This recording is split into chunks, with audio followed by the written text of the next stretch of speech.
Ini bakal banyak yang kita bahas bro. Kemarin gue udah sempat Setuju. bilang bahwa kita akan bikin edukasi mengenai kondisi potensi market sekarang buat teman-teman yang belajar investasi ke depannya akan seperti apa. Tapi mungkin kita akan mulai dengan bahas makroekonomi dulu bro. Ini Ya. secara makro kalau kita lihat emas per hari ini, mau Indonesia mau kita ngomong harga Antam atau harga emas dunia bro ya, mengalami kenaikan yang signifikan ya per hari ini ya.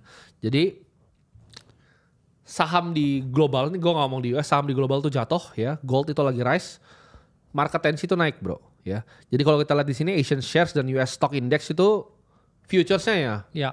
mereka koreksi dulu karena tensi ini jelek lah ibarat tensi global. Oke. Ini gue juga lihat di sini gold naik demandnya ya, so untuk safe haven asset. Yield 10 year treasury juga naik 2 basis points ke 4,42, dolar dip 0,2%, yen menguat ya. Jadi kalau kita lihat dari S&P 500 itu nge-slip 0,6% bro per malam kemarin. Dan ini kayaknya banyak sekali tensi-tensi geopolitik yang orang kayaknya para trader di dunia ini masih was-was. Setuju. Nah kalau kita lihat sekarang coba mungkin dilihat kita mulai dari price action di S&P 500. Apa yang lu lihat di sana bro? Karena biasanya S&P 500 itu bisa jadi leading indikator ya bro, SPX ini. Nah, SPX mengalami bounce yang saya ngomong signifikan ya dari area 5.000 karena satu yaitu area psikologis dan balik lagi bro. Sekarang orang ngelakuin technical analysis apapun sejago apapun sangat depending ke Trump mau ngomong apa. Betul. Dan ketika tarif dengan Cina itu di pause ya, kita dapetin ya bounce yang cukup signifikan ya 20% di S&P 500. Ya. Dan sekarang ya sebenarnya S&P 500 ini sudah mendekati area yang kita patut waspada. Karena udah deket-deket 6.000 nih sekarang.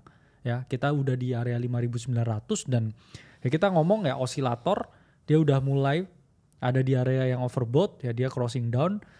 Sehingga kalau misalkan ya di sini Trump kasih suatu update lagi ya mengenai tarif dan juga ada hal-hal geopolitikal lain yang kurang favorable ke market, ya ada potensi S&P di sini memperoleh namanya selling pressure di area all time high-nya. Kalau kita lihat juga ya secara data bahwa Cina ini sekarang kan bilang bahwa dia akan retaliasi bro melawan US. Cina bersumpah akan meretaliasi lawan US dan mendesak Donald Trump untuk melakukan perbincangan lebih lanjut tentang apa yang dia mau lakukan dengan tarifnya ini ya.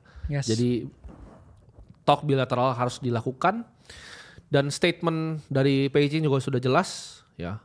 Dan Xi Jinping juga menurut gue stance-nya quite clear ya lewat dia punya spokesperson juga untuk bilang bahwa Cina nggak akan take ini very lightly. Jadi Cina akan melakukan ya semacam eskalasi dari perang dagang ini. Karena kan kayak kita lihat juga memang adanya perbedaan ideologi yang kuat juga. Betul. Pemimpinnya juga sama-sama kita ngomong alpha juga kan dua-duanya. Betul. Jadi kayaknya ini bertuburukan karena Donald Trump yang nggak mau ngalah, tapi Xi Jinping juga nggak mau ngalah. Dan kita bisa ngelihat juga shock interest ini terjadi ketika pasar obligasi ini mengalami penurunan yang dalam. Jadi ada 3 nih kondisi yang teman-teman bisa lihat secara global. 1 itu emas itu naiknya signifikan bro. 2 itu pasar saham global mengalami penurunan, obligasi mengalami penurunan bro. Jadi kalau gue sebutnya ini dalam pengalaman gue 10 tahun di market ini biasanya bau tai.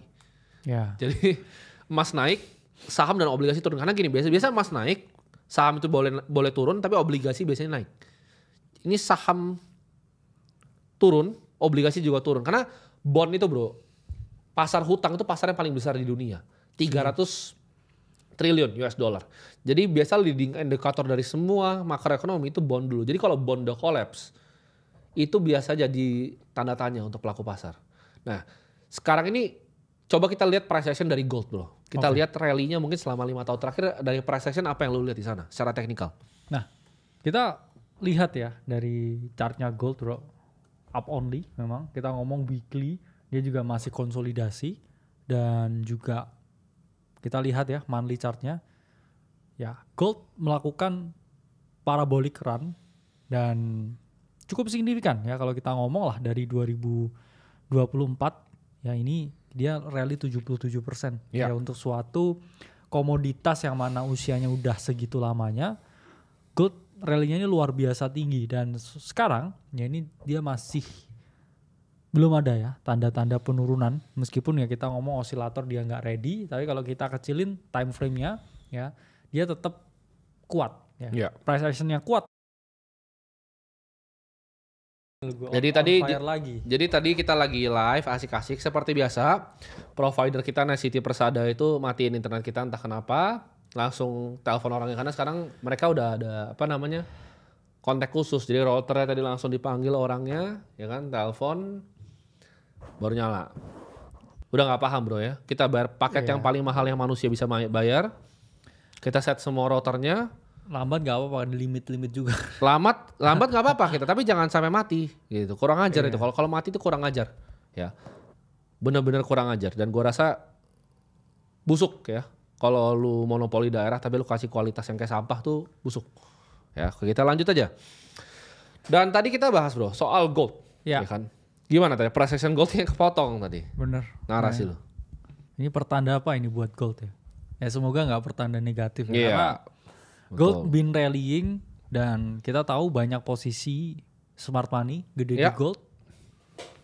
Dan kita pun sebenarnya juga punya ya. Makanya mulai ya building position juga ke dalam salah satu aset kelas ini. Karena dari awal udah kita jelasin ya, kita selalu kejar cuan di market. Sehingga gold price action-nya sama, masih oke ya. Base rally dan sekarang juga building on base dengan trajektori ya, potensi ke 3.500 dan juga lebih tinggi. Seperti yang Bro Tim tadi bilang, sebenarnya kayak gold itu aset yang mana ketika dunia nggak baik-baik saja, dia biasanya naik harganya. Ya. Dan ya I think ini konsolidasi ya before the next leg up. Nah kita lihat dari semua price action pun juga tetap sama. Jadi ya buat orang yang holder gold ya kita ngomong, I think still have leg to go. Ya. Dari range ini. Ya let's see.